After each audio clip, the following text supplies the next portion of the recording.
नमस्कार, मैं अमित और आप देख रहे हैं आंखें न्यूज टाइम। बिहार सरकार के ग्रामीण कार्य विभाग के मंत्री अशोक चौधरी ने प्रेस कॉन्फ्रेंस करते हुए कहा कि पिछले साल हमने भीम संसद का आयोजन किया था। इस बार हम 26 नवंबर को पटना के बापू सभागार में भीम संसद और संविधान दिवस मनाएंगे। वहीं कहा कि हम दलितों के लिए दलित महाकुंभ 14 अप्रैल को करेंगे। और उन्होंने क्या कुछ कहा, सुनिए इस वीडियो में।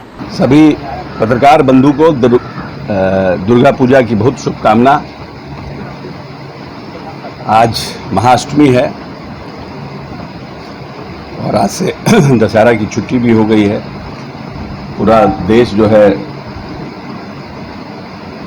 माँ के आराधना में लगा है। सब लोगों को शुभकामना देते हैं दशहरा की। आज मुख्य मुद्दा आज आप लोगों के बुलाने का है कि पिछले साल हम लोगों ने 26 नवंबर को संविधान दिवस के उपलक्ष्य में हम लोगों ने भीम संसद का आयोजन किया था और उस भीम संसद को 1 वर्ष पूरा हो रहा है इस 26 नवंबर को। तो हम लोग 26 नवंबर को फिर से संविधान दिवस को धूमधाम से मनाएंगे और इस संविधान दिवस को हम लोग इस 26 नवंबर को बापू सभागार में मनाने का हम लोगों ने निर्णय लिया है। क्योंकि भीम संसद के कार्यक्रम को और संविधान दिवस को हम लोगों ने अपने पहले कार्यक्रम में निर्णय किया था, इसको हर साल हम लोग बहुत धूमधाम से मनाएंगे। तो इस बार हम लोग बापू सभागार में मनाने का हम लोगों ने निर्णय किया है। साथ ही साथ बाबा साहब की जयंती के दिन हम लोगों का 14 अप्रैल को बाबा साहब का जिस दिन जयंती है 14 अप्रैल को, उस 14 अप्रैल के उपलक्ष्य में हम लोग पूरे बिहार के जितने दलित भाई हैं सबका दलित महाकुंभ करने का निर्णय किए हैं।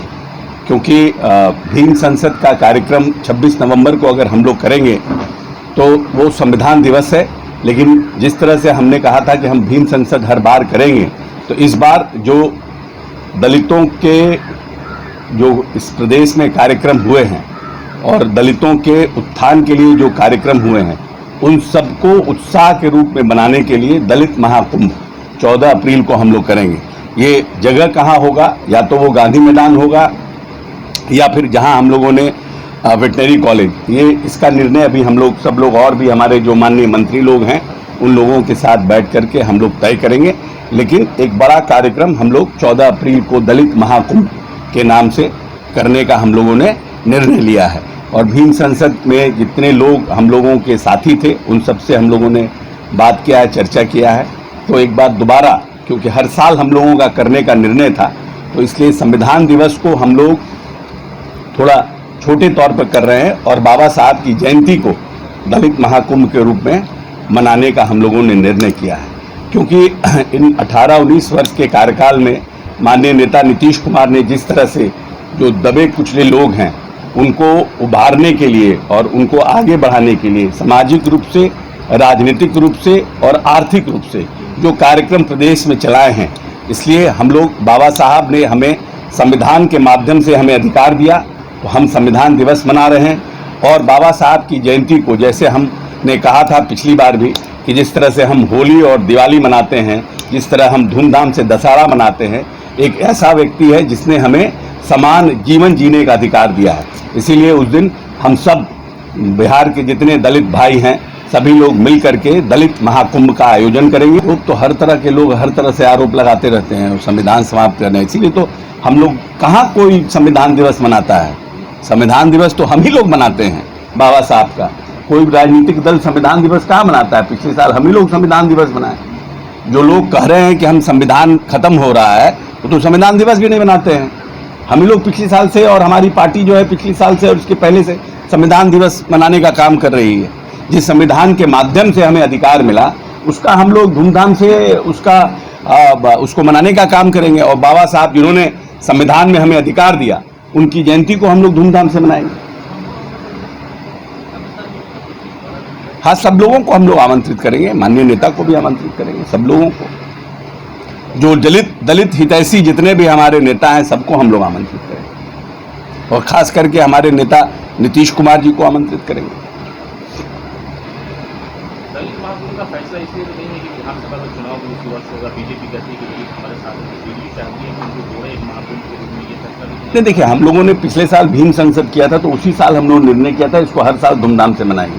लेकिन इस बार क्योंकि अगले साल बाबा साहब की जयंती है, तो संविधान बाबा साहब की जयंती को ज़्यादा धूमधाम से मनाने का निर्णय हुआ है और हर साल संविधान दिवस को भी मनाने का निर्णय हुआ।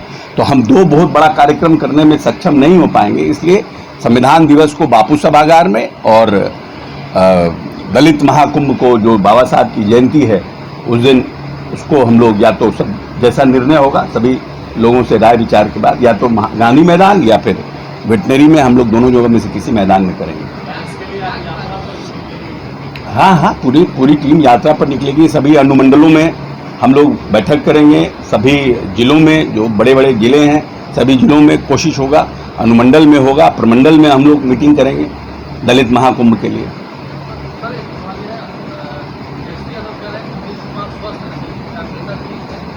देखिए, ये सब बिना सिर पाँव के सवाल का जवाब नहीं, अभी ट्वीट के राजा हैं वो, जो दिल्ली कलकत्ता बम्बई कहीं भी रहते हैं ट्वीट करते हैं, उसका कितना जवाब दिया जाए उनके ट्वीट का। जो लोग नीतीश कुमार बार बार ये कहते हैं कि नीतीश कुमार का काम बोलता है, नीतीश कुमार नहीं बोलते हैं, तेजस्वी जी का सिर्फ ट्वीट बोलता है, दोनों में फर्क है। और शुभकामना है उनको।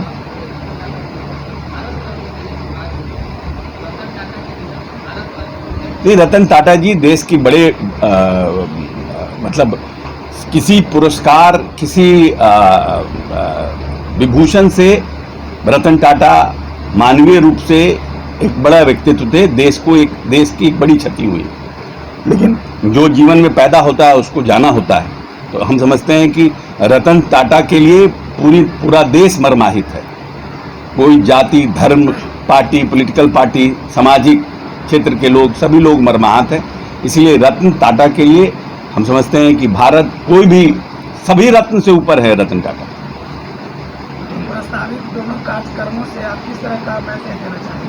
नहीं, दलित एकता और दलितों के हितों की रक्षा करने वाला राजनीतिक दल ही भविष्य में देश पर राज करेगा, क्योंकि जातीय गणना के बाद लगभग 19% आबादी दलितों की इस प्रदेश में है।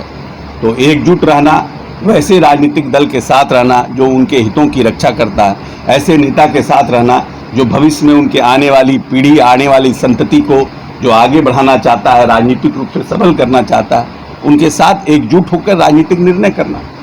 आंखें जो आपका चैनल है उसके लिए और उसके दर्शकों के लिए 2 लाइन की हम शुभकामनाएं अपने ढंग से देते हैं। आप सब में मिठास घुल जाए बांसुरी और बीन की तरह, और लोग आपको भी प्यार करने लगे वैक्सीन की तरह।